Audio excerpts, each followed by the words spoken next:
وزیر اعظم محمد شہباز شریف اور کویت کے ولی عہد شیخ صباح الخالد الحمد المبارک الصباح کے درمیان نیو یارک میں ملاقات ہوئی، جس میں دو طرفہ تعلقات، علاقائی اور بین الاقوامی امور پر تبادلہ خیال ہوا۔ دونوں رہنماؤں نے دو طرفہ اور کثیر الجہتی فورمز پر قریبی تعاون کے اپنے عزم کا اعادہ کیا۔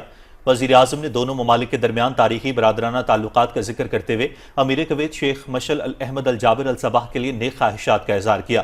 محمد شہباز شریف نے کہا کہ پاکستان اور کویت ہمیشہ ایک دوسرے کے ساتھ کھڑے رہے ہیں۔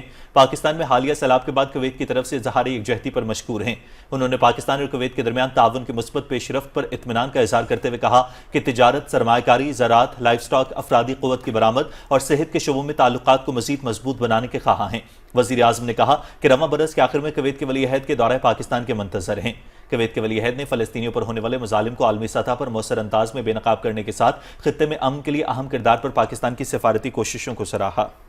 نیو یارک میں اقوام متحدہ میں مشرق وسطی کے حوالے سے اجلاس میں نائب وزیر اعظم محمد اسحاق ڈار نے فلسطین کے مسئلے پر بھرپور موقف پیش کیا۔ انہوں نے غزہ میں انسانی حقوق کی سنگین خلاف ورزیوں، تباہ حال انفراسٹرکچر اور بے گھر ہوتی لاکھوں فلسطینی عوام کی حالت زار کو عالمی برادری کے سامنے اجاگر کیا۔ مشرق وسطی اور فلسطین کی صورتحال کے حوالے سے اقوام متحدہ میں اجلاس سے خطاب کرتے ہوئے نائب وزیر اعظم محمد اسحاق ڈار نے کہا کہ غزہ میں انسانی المیہ جنم لے چکا ہے اور لاکھوں افراد بے گھر ہو چکے ہیں۔ انہوں نے کہا کہ اسرائیل عالمی قوانین کی دھجیاں اڑا رہا ہے۔ نائب وزیر اعظم محمد اسحاق ڈار کا کہنا تھا کہ عالمی برادری اسرائیل کو انصاف کے کٹہرے میں لائے اور فلسطینی عوام کو ان کا حق دلوانے میں کردار ادا کرے۔ Palestinian people are enduring unimaginable suffering and unbearable daily toll of human lives.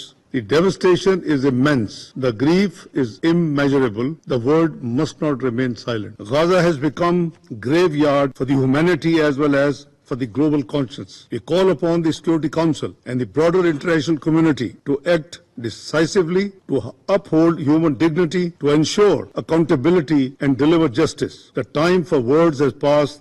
The time for action is now. OIC committee کے اجلاس میں نائب وزیر اعظم محمد اسحاق ڈار نے کہا کہ پاکستان فلسطینی عوام کے شانہ بشانہ کھڑا ہے اور دو ریاستی حل ہی مسئلہ فلسطین کا مستقل حل ہے۔ انہوں نے کہا کہ 1967 سے پہلے کی سرحدوں کے مطابق آزاد اور خود مختار ریاست فلسطین کا قیام ناگزیر ہے، جس کا دارالحکومت القدس ہونا چاہیے۔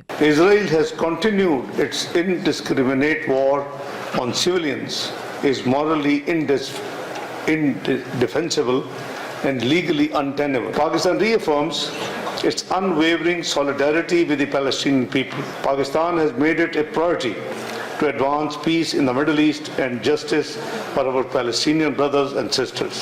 The wanton bloodshed and occupation must end and end now. The Palestinian people must be given the dignity of freedom, self determination and statehood. نائب وزیر اعظم محمد اسحاق ڈار نے واضح کیا ہے کہ پاکستان ہمیشہ فلسطینی عوام کے شانہ بشانہ کھڑا رہے گا اور ان کے حق خود ارادیت کی جدوجہد کی غیر متزلزل حمایت جاری رکھے گا۔